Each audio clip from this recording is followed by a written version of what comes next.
The Black Bull of Norroway. And many a hunting song they sung, and song of game and glee, then tuned to plaintive strains their tongue of Scotland's Louvre and Lee. To wilder measures next they turned, the black bull of Norroway. Suddenly the taper ceased to burn, the minstrel ceased to play. From The Coot of Kildare by J. Leyden.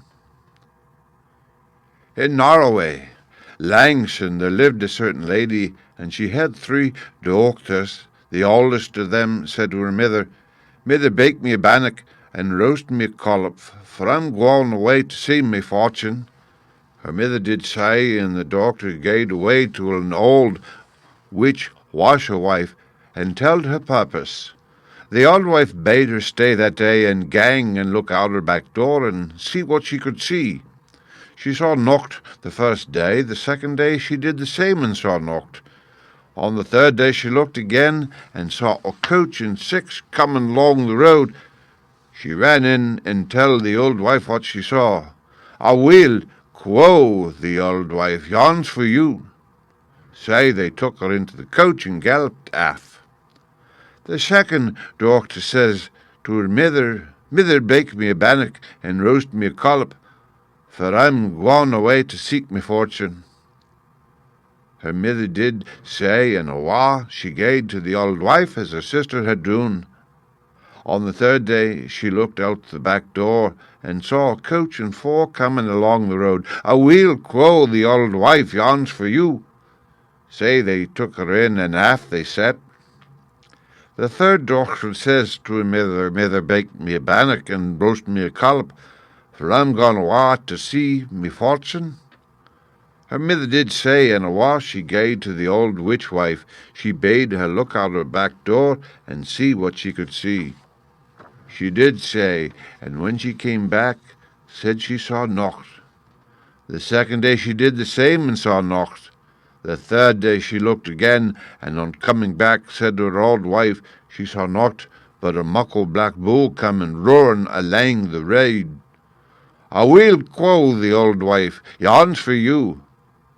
On hearing this, she was next to distracted with grief and terror, but she was lifted up and set on his back, and awa they went.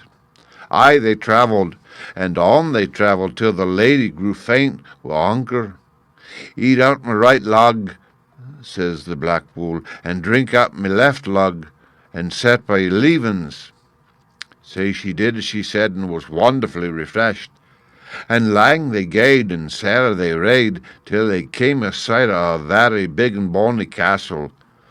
"Yonder we maun be this night," quo the bull, "for me old brother lives yonder." And presently they were at the place. They lifted her aff his back, and took her in, and sent him away to a park for the night. And in the morning, when they brought the bull hame, they took the lady into a fine shining parlour, and gave her a beautiful apple, telling her no to break it till she was in the greatest strait ever mortal was in the world, and that wide bring her out.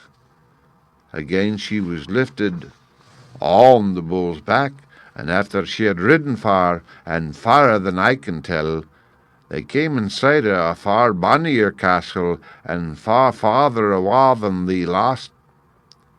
Says the bull till her, "Yonder we maun be full night, for me second brother lives yonder." And when they were at the place directly, they lifted her down and took her in, and sent the bull to the field for the night. And in the morning they took the lady into a fine and rich room, and gave her the finest pear she had ever seen, bidding her no to break it till she was in the greatest strait ever mortal could be in, and that wad to get her out. Again she was lifted and set on his back, and awa they went, and alang they gaed, and sair they rade, till they came inside of the far biggest castle, and far farthest aff they had yet seen. "We maun be yonder the night," says the bull, "for me young brither lives yonder." And they were there directly. They lifted her down, took her in, and sent the bull to the field for the night. In the morning They took her into a room the finest aye, and gied her a plum, telling her no to break it, till she was in the greatest strait mortal could be in, and that way'd get her out. Presently they brought hame the bull, set the lady on his back, and awa they went. And aye they gaed, and on they rade, till they came to a dark and ugsome glen, where they stopped, and the lady lighted down. Says the bull to her, "Here ye maun stay till I gang and fight the deil. Ye maun seat yourself on that stane and move neither hand nor foot till I come back, else I'll never find ye again. And if everything round ye turns blue, I hae beaten the devil. But should a things turn red, he'll have conquered me." She set herself down the stane, and by around her turned blue. O'ercome with joy she lifted the ae foot, and crossed it o'er the ither.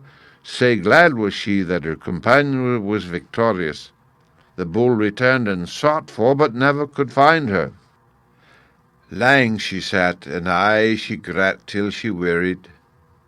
At last she rase and gaed awa, she kedna whars till. On she wandered till she came to a great hill of glass, that she tried aye she could to climb, but wasna able. Round the bottom of the hill she gaed, sabing and grieving a passage hour, till at last she came to a smith's hut, and the smith promised if she wad serve him 7 years, he wad make her iron shoon wherewith she could climb all the glassy hill. At 7 years' end she got her iron shoon, clamb the glassy hill, and chanced to come to the old washerwife's habitation.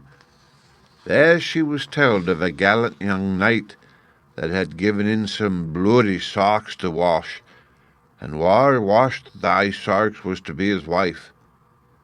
The auld wife had washed till she was tired, and then she set to her dochter, and baith washed, and they better washed, in hope for getting the young knight. But they couldna bring out a stain. At length they set the stranger damsel to work, and whenever she began, the stains came out pure and clean. But the auld wife made the knight believe it was her doctor had washed the sarks. So the knight and the eldest doctor were to be married, and the stranger damsel was distracted at the thought of it, for she was deeply in love with him. So she bethought her of her apple, and breaking it, found it filled with gold and precious jewelry, the richest she had ever seen. "All these," she said to the eldest doctor, "I will give you on condition that you put off your marriage for a day, and allow me to go into his room alone at night." So the lady consented, but meanwhile the old wife had prepared a sleeping drink and given it to the knight, who drank it and never wakened till next morning.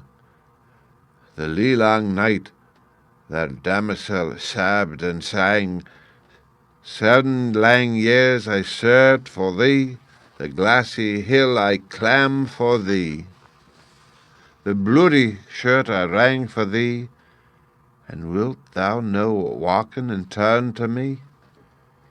Next day she kent know what to do for grief. She then brak the pear, and found it filled with jewellery far richer than the contents of the apple.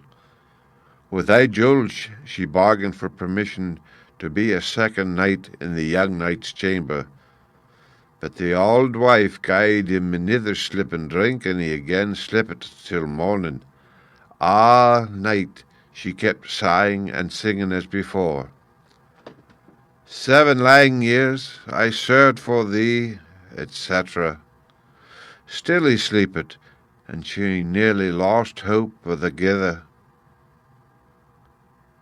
But that day, when he was out at the hunting, somebody asked him what noise and moaning was yon they heard all last night in his bedchamber. He said he heard not only noise, but they assured him there was sae, and he resolved to keep waking that night to try what he could hear. That being the third night, and the damosel being between hope and despair, she brake her plum, and it held far the richest jewelry of the three. She bargained as before, and the old wife as before took in the sleeping drink to the young knight's chamber. But he told her he couldn't drink it that night without sweetening, and when she gaed away for the money to sweeten it wi', he poured out the drink, and sae made the old wife think he had drunk it. They all went to bed again, and the damosel began as before, singing, 7 lang years I served for thee, the glassy hill I clamb for thee, the bloody shirt I rang for thee, and will thou not waken and turn to me? He heard and turned to her, and she told him aye that had befallen her, and he told her aye that had happened to him. And he caused the old washerwife and her doctor to be burned, and they were married, and he and she are living happily to this day for aught I ken. The end. Read by Rick Kistner for Lit to Go